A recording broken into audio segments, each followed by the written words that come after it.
Hello friends, இன்றைக்கி நாம் ஒரு டிஃப்ரெண்ட் ஸ்டைலில் வாழைக்காய் கறி பார்க்கலாம். ஒரு கல்யாண விருந்தில் இந்த மாதிரி வாழைக்காய் செஞ்சுருந்தாங்க.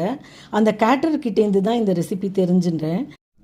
2 வாழைக்காயை தோலை சீவி ஸ்கொயர் சைஸில் துண்டங்களாக நறுக்கி கருத்து போகாமல் இருக்க தண்ணியில் போட்டு வச்சுக்கணும்.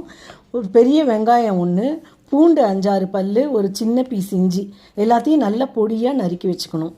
மீடியம் சைஸ் தக்காளி 1.5 தக்காளி போல் எடுத்து அதையும் நல்லா பொடியாக கட் பண்ணிக்கலாம். இப்போது கடாயில் 7-8 ஸ்பூன் எண்ணெய் விட்டு கடுகு உளுத்தம்பருப்பு தாளித்து வெங்காயம், பூண்டு, இஞ்சி, கருவேப்பிலையை போட்டு நல்லா வதக்கிக்கலாம். வெங்காயம் வதக்கரிச்சு 1/2 டீஸ்பூன் உப்பு போட்டால் சீக்கிரமே வதங்கும், அதனால் கொஞ்சம் உப்பு போட்டுக்கலாம். வெங்காயம் வதங்கி பளபளன்னு ஆகரிச்சு தக்காளியை போட்டு 3-4 நிமிஷத்துக்கு வதக்கிக்கலாம்.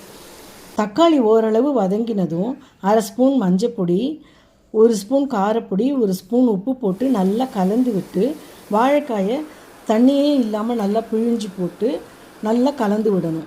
2-3 நிமிஷத்துக்கு நல்லா கலந்து விட்டு அடுப்பை மீடியம் ஃப்ளேம்லேயே வச்சு ஒரு கை தண்ணி தெளித்து கடாயை மூடி வச்சிடணும். ஸ்டவ்வை நிதானமாக தான் எரிய விடணும். 5 நிமிஷம் கழித்து திறந்து கலக்கி விட்டுக்கணும்.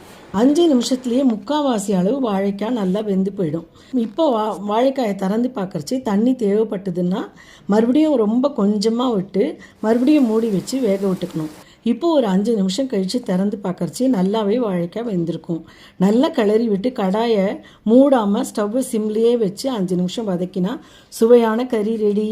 குழம்பு, ரசம், கலந்த சாதம் எல்லாத்துக்குமே ஏற்ற நல்ல சுவையான பொரியல் இது.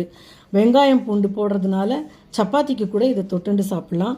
வெறும் சாதத்தோடையே பிசைஞ்சு சாப்பிட்றதுக்குமே சூப்பராக இருக்கும். ட்ரை பண்ணி பாருங்கள். Bye friends.